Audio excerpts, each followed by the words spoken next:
Welcome to Masonic Memories, where we chat with senior members of our lodge and reminisce about events, people, and their contributions to our fraternity. Pull up a chair, grab a coffee, and listen to the way things were back in the day as we meet on the plum, act on the level, and proud on the square. Today we're going to speak with Dick Johnson about the activities of United Brethren Lodge over the last 50 years. We will also discuss some inspiring characters that he met during that time. If you missed my first discussion with Dick, you missed details about our current lodge, its furniture, and who sponsored Dick into Lodge. Be sure to go back and listen to that discussion about the early years. We finished up what I would call the early years in your Masonic career. What happened in some of those other later years? Well, on my way to Lodge, going down 20 between Northborough and Marlborough, I always used to pass this big white house, which is on the left side of the road, and it had a sign on it that said Pine Grove Rest Home. So, after a year or so, and I think I might have been, at that point in time, I might have been senior steward, I finally asked somebody, and I think it was Jack Lyons, I don't recall exactly, what is this Pine Grove Rest Home? Well, come to find out, there were two principal people involved in the management of that. One was a retired nun from the diocese in New York City, and she had saved all her money all her life, never spent anything on herself. And when she retired, she bought that house and turned it into a home for homeless men who had no place to go, had no family, who were really down and out. And her concept was to save these guys and give them a place to live.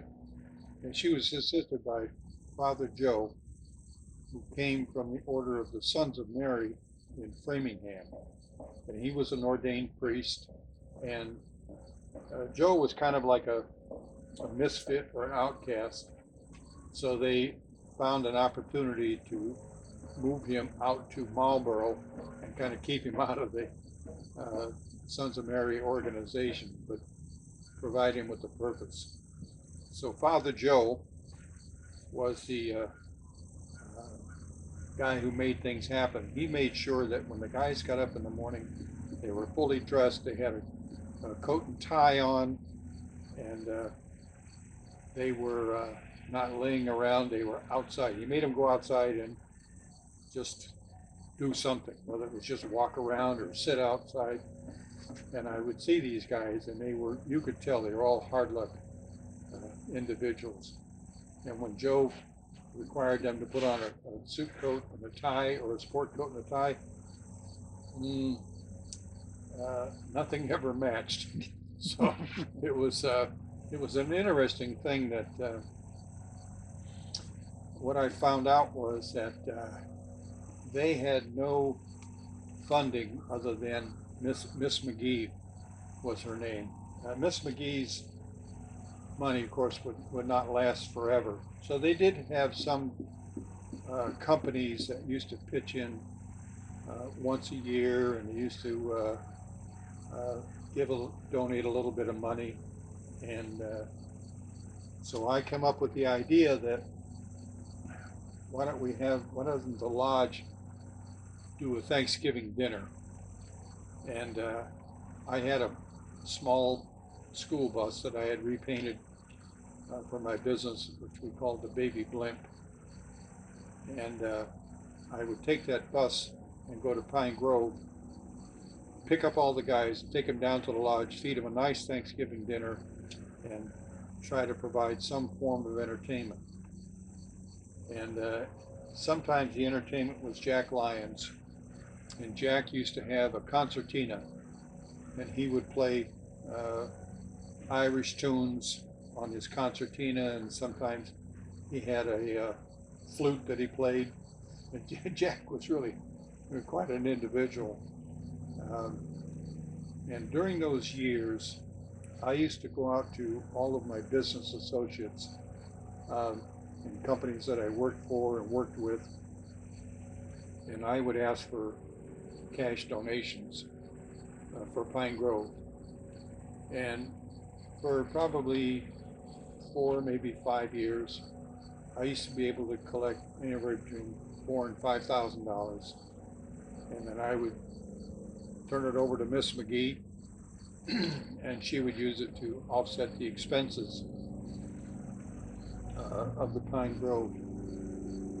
But I had, the first time we did it, my children were there, and they were, I don't know, 7 and 8, I think. And my daughter came in and she says, "Dad, these guys are stuffing butter in their pockets." I said, "What?" She said, "Yeah, there's, rolls in one pocket, butter in another, so they can take that back with them." So what we ended up doing was we always made 1 or 2 turkeys more than was necessary. And at the end of the night, we would package everything up. We would send everything back to Pine Grove, and they would have 3 to 4 meals out of what we sent back. And it was a sense of accomplishment that the lodge was doing something for the community that everybody had talked about, but nobody had an idea on what was to be done. But we did that for a number of years. Walter Vickers was instrumental in coming down and helping me with the cooking. And I learned a lot from Walter. And everybody that came down just pitched in and did what we had to do. For a long time, it was a labor of love for the lodge and our ability to give back to those who are less fortunate than us. And we had, over the years, we had a lot of parties. One of the most significant ones we had was after we were first in the building. We had a Polynesian night, and there was a restaurant in Westboro called the Honolulu, which was a Chinese/Polynesian restaurant. And we took a station wagon. I ordered food from them. Took a station wagon, went over and picked up pans and pans of fried rice and crab rangoon and all kinds of stuff. And we brought it back for the dinner for the night. But the interesting part about it was when a guy came with his wife, they were greeted at the door by 2 lovelies in grass skirts and coconut bras. One was Lee Whittemore, and the other was Bob Jones. And the lady was escorted to a seat, and then her escort went to the bar and got her a coconut that was filled with pina colada. And that was her first exposure into the Polynesian night. Now these guys are barefooted, grass skirts and coconut bras, and they had long mop string wigs on. And my God, we had such great times, and that's when we really started with, we did a takeoff on the Newlywed Game, and that was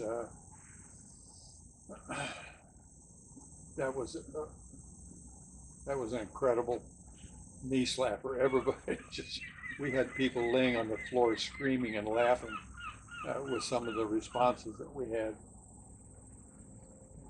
I remember being the subject of some of that laughter.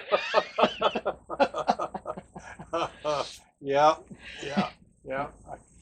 And it wasn't my current wife, it was a girlfriend at the time. Yeah. On a more serious note, I remember going to a corporation meeting and you coming in and saying, we need to give back to the community.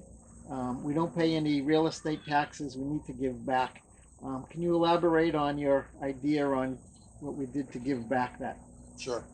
I know that, the teachers in the school system are probably the least appreciated civil servants in our society. So I had come up with the idea that we would recognize a teacher of the year for the city of Marlborough. And we also included at that time, the first few times, we did the town of Hudson. And the concept was it was a peer nomination process. All the teachers would nominate somebody of their choice, and it would go to the school principal, who would approve or disapprove of all the nominations, who then went to the superintendent of schools, and then the superintendent would select 3 finalists. And then we would interview the 3 finalists through a personal appearance question and answer session. And then we would select the winner and the first runner-up and the second runner-up. And at the time, we would put in money in the city scholarship fund in that teacher's name, and she'd get a nice plaque or a desktop of some form, and corsages for the ladies. And we used to sell tickets to cover the cost of the dinner.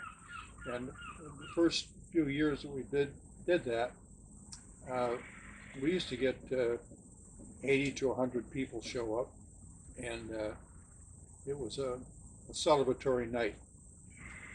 And we used to get proclamations from the governor, we used to get it from the Speaker of the House, we had a mayoral proclamation, city councilors were there, the state representatives were there. I mean, it was a big night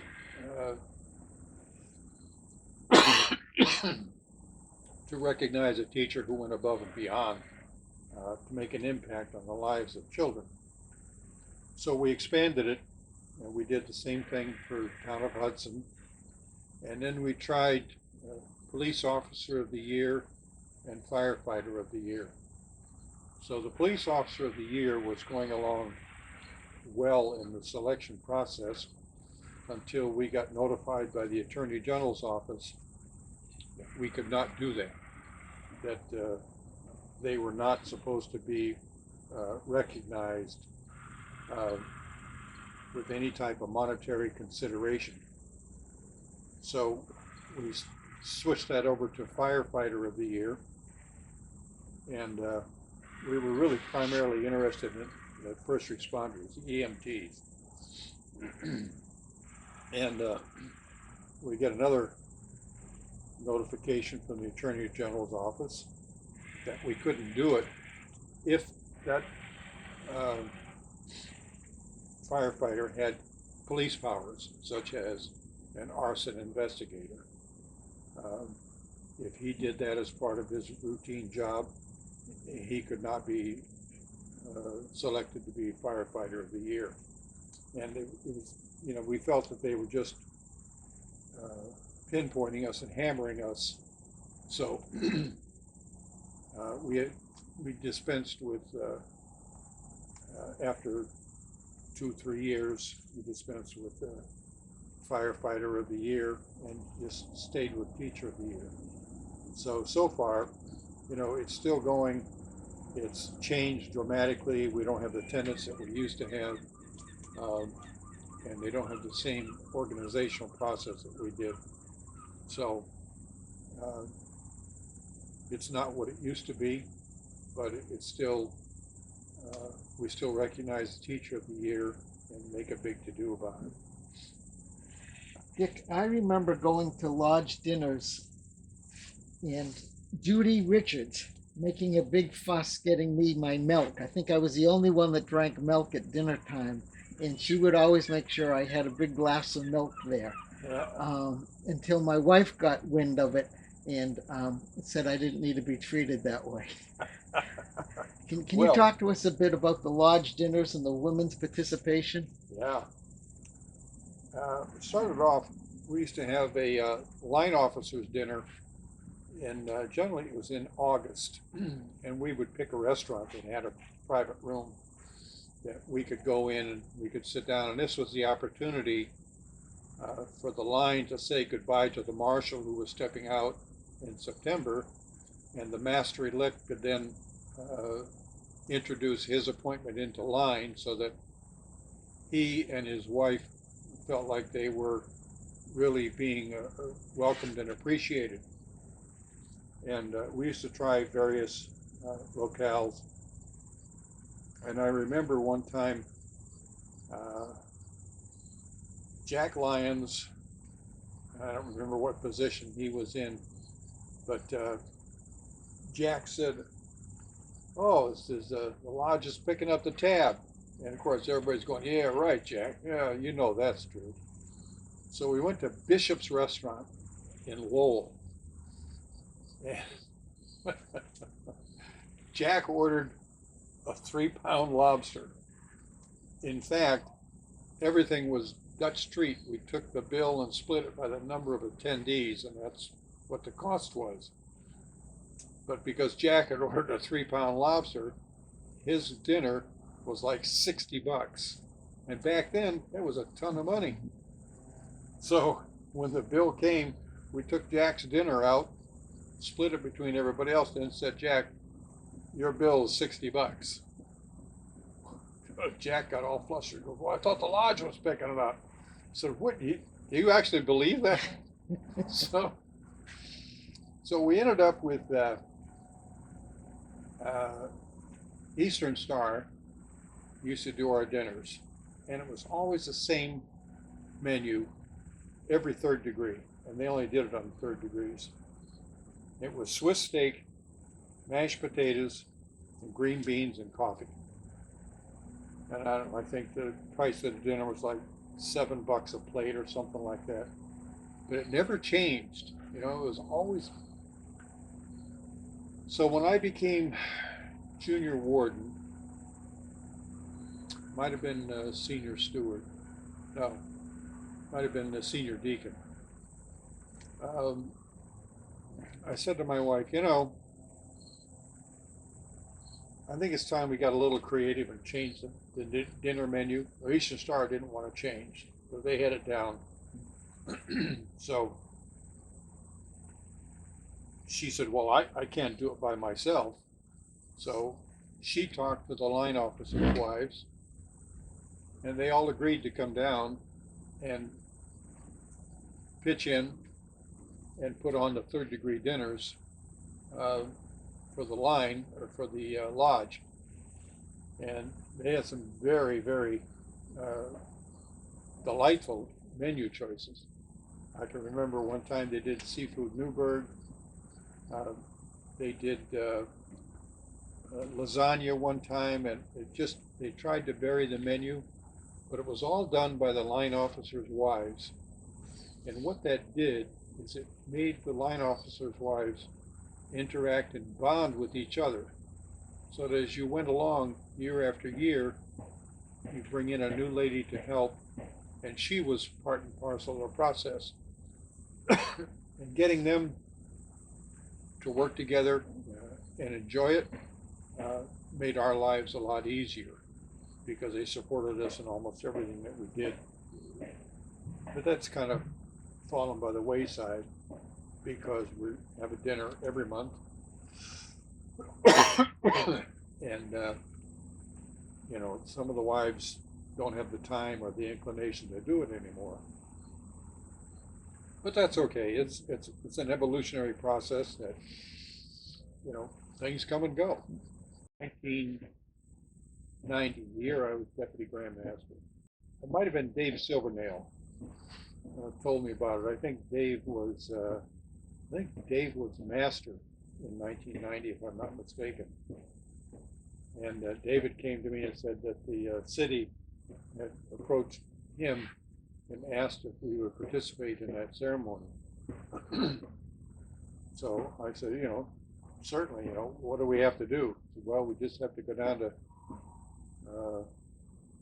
Ward Park in it was almost like a parade field, and we had participated in carrying that flag, and it was so big, I can't tell you how many people were around it. I think, if I had to guess, there were probably at least 100 people required just to stretch that flag out and hold it to keep it from hitting the ground. And we went through the process of their explanation of the Rushmore flag and so on and so forth. It was the biggest flag I've ever seen in my life. And when you see the picture, you'll understand how big that flag was. If I remember, a crane held it up, brought it up. Yep. Yeah, it was huge, absolutely huge. All the things that we did during those middle years, unbeknownst to us who were involved in the lodge,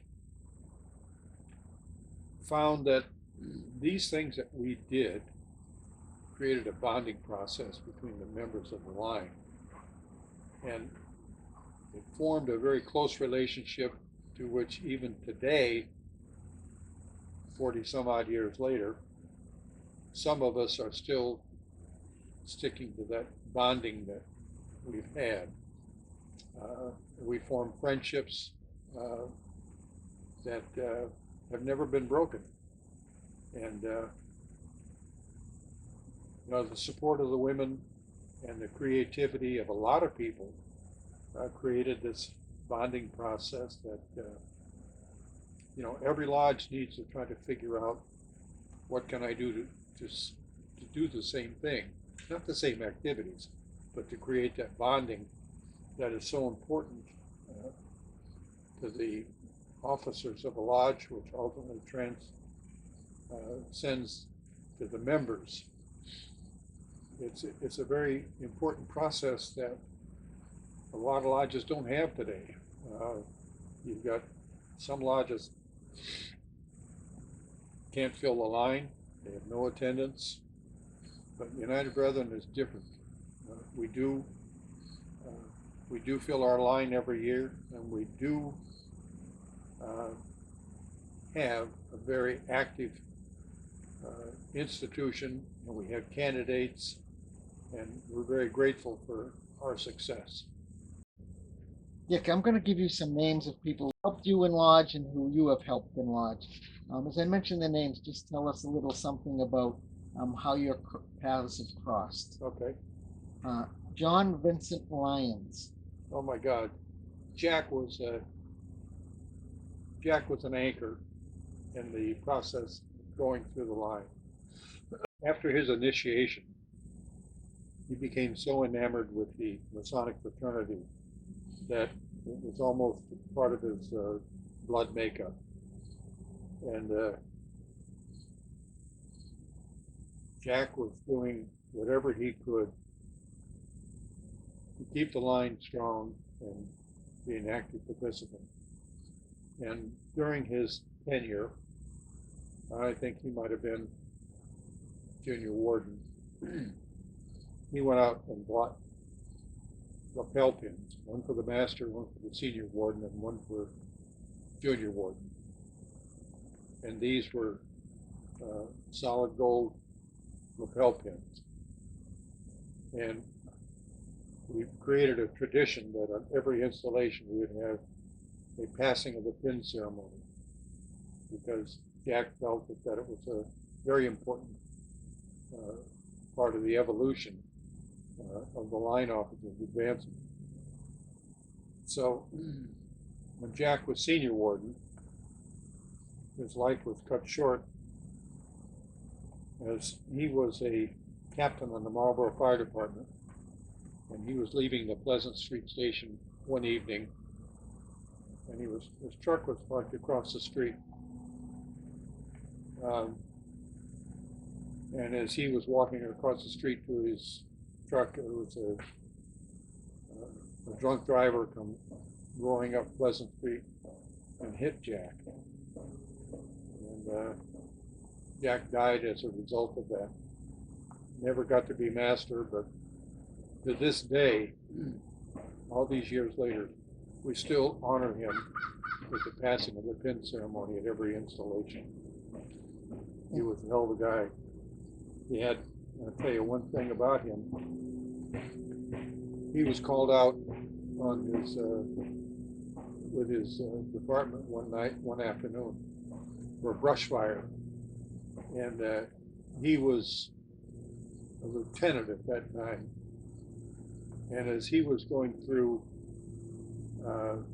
the brush to fight this fire, a tree branch snapped back and hit him in the eye, and detached the retina in his eye, and it created a split vision. So he was, they told him that, it might correct itself over time, it might not, it might get worse. He had no idea. And we took my bus, and we went to a place in Middleborough called Hell's Blazes for a mystery ride dinner with the line officers and their wives. And on the way back, when we left, we're traveling up 495, and now I have to back up. Ann Silvernail wanted to drive the bus.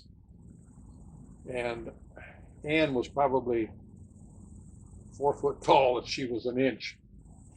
And she couldn't reach the pedals. So she's sitting on the edge of the seat with this huge steering wheel, and she's trying to reach the accelerator and keep the bus going.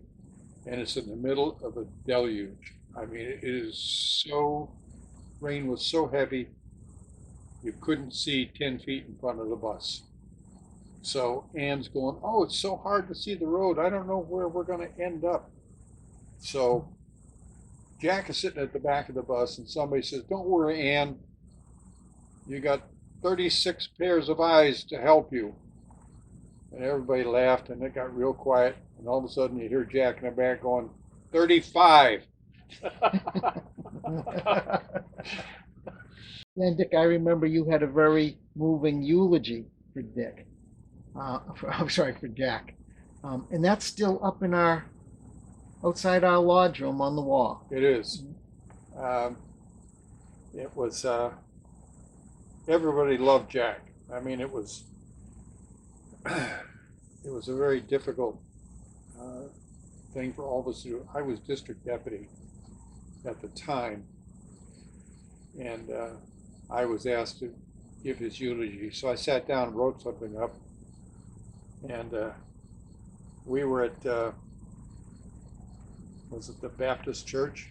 It was an elevated stage, and of course everybody is sitting out in the audience, and it was packed. And we had Grand Lodge officers there, we had political dignitaries, the fire department was there, and room was standing room only. And I read his eulogy, and at the end I walked over and I stood still, and then I did the grand hailing sign. The grand hailing sign is only to be given in a lodge for instruction in cases of extreme distress or danger. And I felt that we were all in extreme distress with the passing of Jack. And to this day, people that were there still remember. And the uninitiated, of course, they said, what was that thing that you did at the end? And I said, well, someday you may learn what the significance is. John Gong Moy. District Deputy Grand Master for the Marlboro 24th. Hell of a guy. Just well respected, well spoken, had an outstanding presence. He was my inspiration to become active in the lodge, and my hope was to emulate him in some fashion. And unfortunately, he, he passed. I don't know if he ever got to see me as a district deputy. I think he might have, but I don't recall. But he just a sterling character of a guy, uh, well connected in Boston, very active in the Scottish Rite, and everybody but everybody that knew him just thought he was a peach of a guy, which he was. Outstanding guy. David Silvernail. David Silvernail, my God. David was a school teacher who had joined the lodge, and on his application he had to put down 3 references. And one of the references he put down was Arthur Harris Melanson. And when the application was read and it was given out to the investigating committee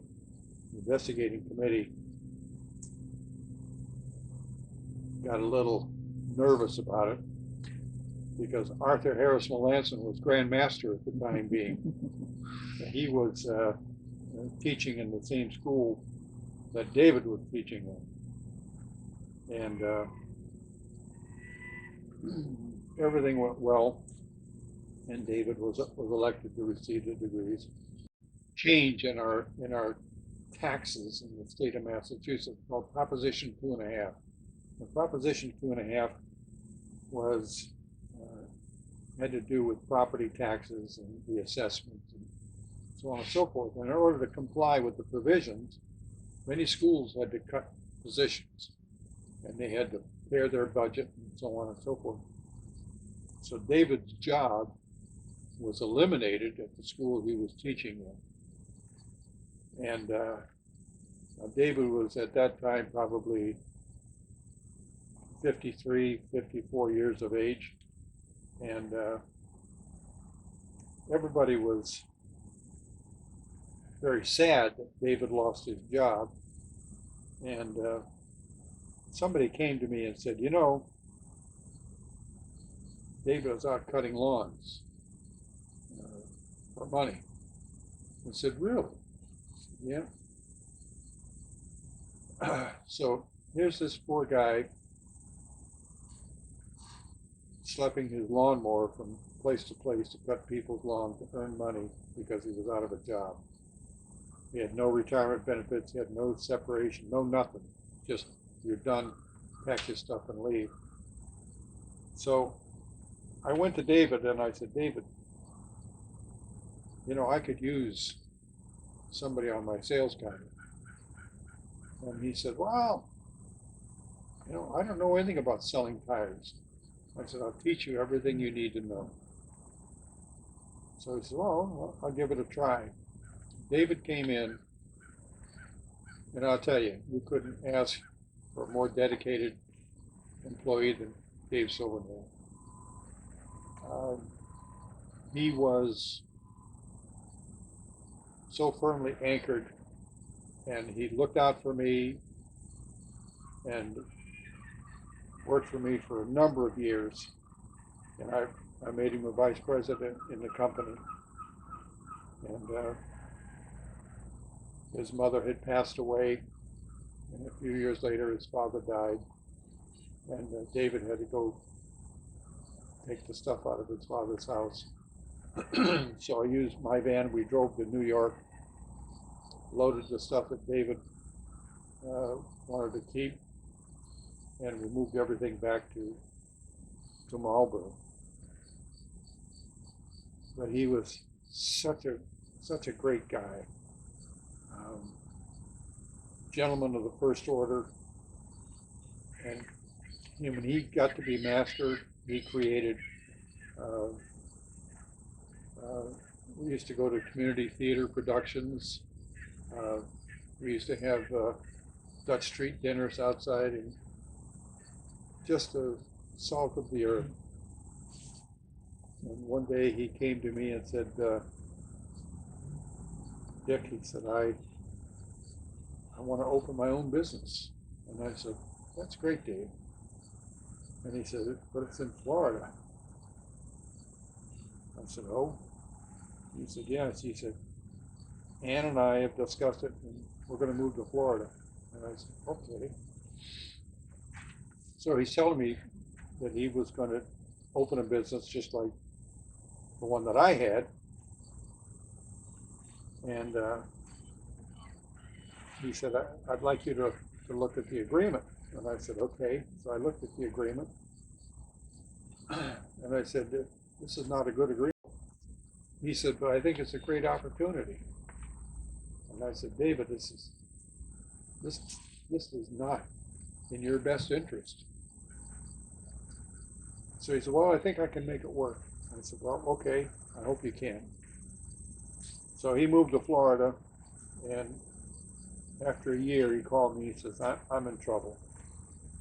So I said, okay, let's see what we can do. So Joan and I flew down to Florida, and I went over his books, I went over his procedures, and I pointed out some things that he could change, and he didn't make enough of the changes, and he lost his business. And the guy who was gave him such a good deal foreclosed and forced him out. So David lost his entire investment. And you know, David was like a brother to me in many aspects, and I miss him a great deal. He just Well, great guy. I'll vouch that David was a true gentleman Oh, in every sense of the word. yep. Richard Sawyer Temple. He was secretary of UB for 44 years. And when I first came into the lodge, we had a softball game between the lodge and DeMolay. And we got a field over in Hudson. And we started to play the softball game. And probably around the third or fourth inning, Dick Temple at that time was well into his 70s, at least, if not older. And he used to play right field. Because when he was at Dartmouth College, he played on the baseball team. He played right field. So he says, I'm going to play right field. I said, okay. So he was the patriarch of the lodge. Everybody loved him. And at that softball game, Bob Archibald was up at bat. Now here's Bob Archibald, who was an elevator installer, and he was a beefy guy and a very imposing figure. And he gets up to bat, and the DeMolay boy pitched him the ball, and Bob wound up and clocked it. And when he hit it, it exploded. What they had done, they had taken a grapefruit and painted it white. So when Bob hit it with the bat, I mean, it was such a day to remember that Temple came in when it was his turn to bat, and he got a hit, and he made it all the way to second base. And I didn't know whether he was going to make it or not, but he did. But he was a very unique individual. He did a lot of things behind the scenes for people in the town of Marlborough. It might have been a town at that time, but the city of Marlborough. Some of these guys that came back from Korea during the Korean conflict and had bought houses and separated from the service, some of them struggled, and they had a hard time meeting mortgage payments and so on and so forth. And Dick Temple used to pay some of those mortgages for these people with no notoriety, no nothing. He could afford it, and he did it. And Dick was a wealth of knowledge, secretary for 44 years, and he did not believe in suspensions. And when we offered to give him help as his abilities declined due to age, he refused all forms of help. And we offered to have someone just record the dues. No, yep, he was fine. And ultimately, it got to the point we had to do something in the interest of the lodge. So ultimately, he lost the election as secretary, and I think it hurt him a lot. But he was another one of the guys that was just a gentleman of the first order. Richard Stephen Carini. Oh yeah. He happened to be selected as my marshal when I became district deputy. And Dick was another one of the guys that loved the lodge and would do anything for the lodge. And I know that he gave up a lot of his own personal, for want of a better word, personal wealth to keep the lodge afloat. Took money out of his own pocket to pay a lot of the bills, and he was the chief cook and bottle washer for the construction of the kitchen, the decoration of the banquet hall, the operation, the conduct of the activities. Supported everything that the lodge did, supported every activity, was always there. And when after he retired and moved to Florida, went to work for Home Depot, but he had it planned out that he could come back once a year. And in June of 2019, he came back. Unfortunately, Joan and I were on our 50th anniversary trip to Alaska, so I didn't get to see him. And he told several people that at the June meeting of the lodge that this would be his last time in United Brethren, and he died the following September. He battled a long time before he finally succumbed to the ravages of cancer. Great guy, absolutely great guy.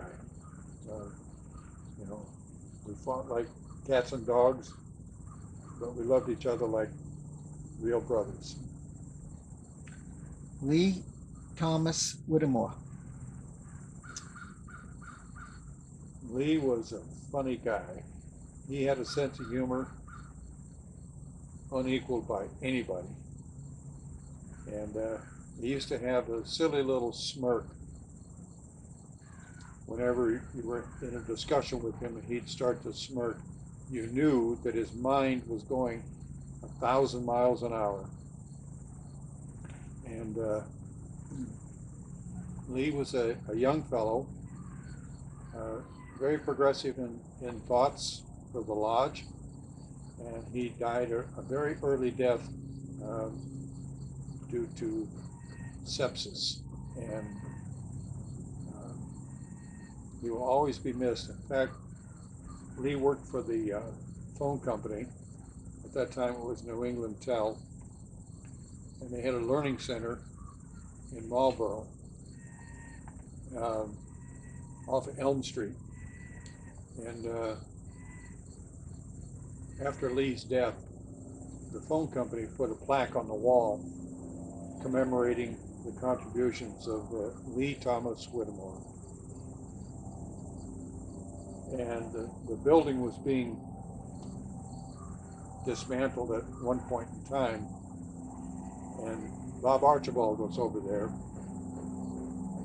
and he saw the plaque on the wall. So somebody was there, a maintenance man or something, and Bob had asked him about that plaque, and he goes, yeah, it would probably be destroyed along with everything else. So Bob says, well, do you think I could take it? Guy says, sure, if you can get it off the wall, you can take it. Bob Archibald got it. Bob still has it. But Bob is reluctant to put it up in the lodge because he said, nobody's going to remember Lee. And I said, not the point. So hopefully we can get Bob to put that up in the very near future. Great guy, Richard Elwin Jacobs. This guy was an idea guy, but he was short on action. So what he used to do is he used to get the guys all fired up over something and then back away and hopefully that they would conduct it. Just let me interrupt. He always told me that he made the snowballs and other people had to throw them. That's correct. He had a very unfortunate life. His wife died of cancer, his daughter died of cancer, and his son was hit and killed by, as a young child by in a traffic accident. And Dick was self-employed, and he was always scheming on something that we could do. He was the one that was the motivating force behind a health fair that we used to conduct. And he used to get me in the corner and pump me up, and we got to do this, we got to do that. How are you going to make this happen? And after a while I go, wait a minute. This is about the fourth time. How are you going to make this happen? So Dick was very creative. When he passed, he left his estate to the corporation so that we could maintain the building in perpetuity, that United Brethren always have a building to rely on. And we have taken some of that money, we've redone the banquet hall. We've subsequently named the banquet hall in his honor, in his memory, so that hopefully it'll live on forever. I'm going to add in story on Dick Jacobs. I used to do his tax return for many, many years. And one day he called me up and he goes, I have a letter from the IRS here and I don't fully understand it. Can you come down and take a look at it? I said, Dick, it's Sunday night around 6 o'clock. Can I come down, next week and look at it? He goes, no, I'm going on a business trip next week. Can you come down and look at it now? And I said, okay. So I went down there. When I got there, there was no IRS letter, but he had a nice Masonic ring that he gave me that he just got. So I still have his Masonic ring that he gave me to this day. Yep. John Scott Doherty. John was master in 2014. And I, in February of 2014, I was at the UMass Hospital in Worcester getting a triple bypass. And John used to come to the hospital, and I had complications from the procedure, and I was in the hospital for, I think, 27 days. And John would come down and visit. Do you need anything? What can I do to help? Here's the guy who's master of the lodge, and he takes time out of his schedule to come down to visit me and offer assistance or whatever I need. And what I found out was that while I was in the hospital, and every snowstorm, John would go to my house and he'd shovel the driveway and the walkway so Joan could get in and out of the house. And in February of that year, we had some real serious weather issues, and everybody had ice dam buildup on their roofs. So John came up with several pairs of socks that he'd filled with calcium chloride, and he threw up on the roof to break the ice dams. In other words, the calcium chloride would melt, would open up the ice dam so the water would drain off. And Joan's telling me, she said, John Doherty's out here shoveling our walks for us while you were in the hospital. And I was so taken back that I just felt that he was one of the guys who deserves a little bit of recognition. And he had some health issues subsequent to that, and he fell, hit his head, and it was not a good recovery for him. He and we used to sit and talk, and he said, Dick,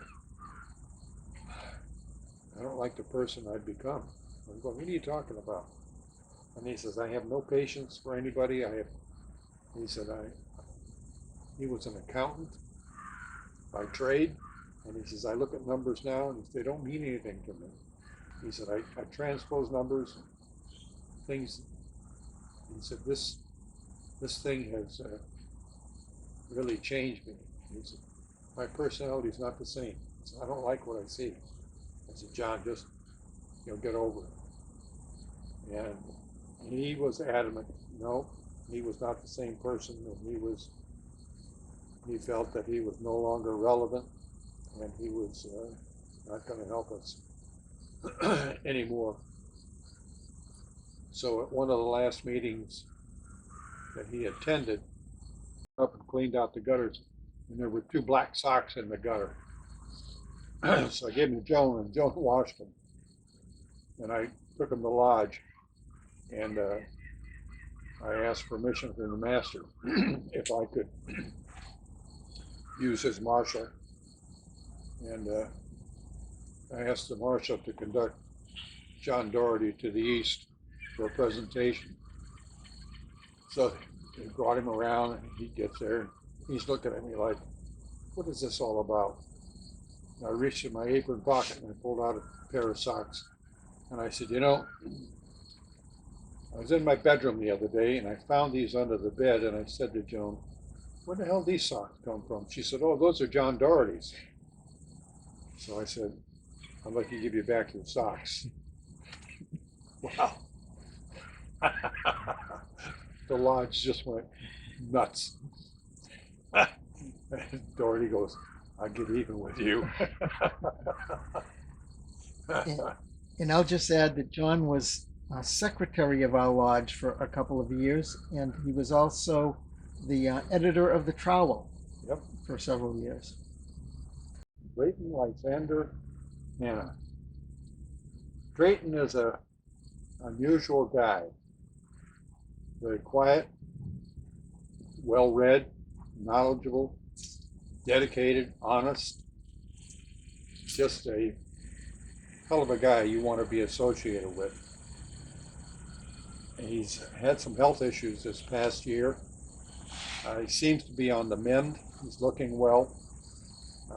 Has made a pretty good recovery, but it was touch and go for quite some time. And I think that if the ordinary citizen or lodge member could emulate Drayton Hanna, this world would be a wonderful place to live in. I respect him tremendously, and someday, I hope that he's going to have the title of Right Worshipful. I think he's just a super, super guy, and there's nothing I wouldn't do to help him. Dick, before we go, do you have any advice for new Masons? Don't be afraid to share your ideas and get involved. Those of us who are long in the tooth need some fresh ideas. We've had our turn at the helm, and we need the younger guys to come along and take over for us, because we can't do it forever. It's an ideal opportunity to spread your wings and grow, and I think that everybody needs to take advantage of that in some form or manner. I've always lectured at the lodges of instruction on a topic called strengthening your lodge. And I always say to the people that, well, the candidate's going through the degrees. At the end of every degree, everybody goes over and pats him on the back, shakes his hand, says, "You're coming into a great lodge, you're going to have a great time," and this, that, and the other. I says that when the guy finishes his third degree and he comes back for his fourth meeting, he sits in a corner by himself and nobody speaks to him because he's no longer a candidate. Next thing you know, you don't see him anymore. So I said, the analogy is they feel like as they're coming along, they're appreciated and wanted, but then there's nothing for them after that. So I figured, hell, I can sit home and be ignored. I don't have to come to lodge to be ignored. So they won't come to lodge anymore. But everybody has something to bring to the table. You got to find out what that is and take advantage of it. Capitalize on what these guys have. Listen to their ideas and don't shoot them down at the very beginning. They're smart. Some of them have got great experience that we could capitalize on and make use of. But the old guys got to understand you can't do it forever. So the young guys coming along, it's going to be your lodge getting involved. Dick, I enjoyed this afternoon. We've talked about a lot of good things. I'd like to come back and talk about your time in Grand Lodge at some future time. Okay, we can do that. It's a deal? Yeah. Okay.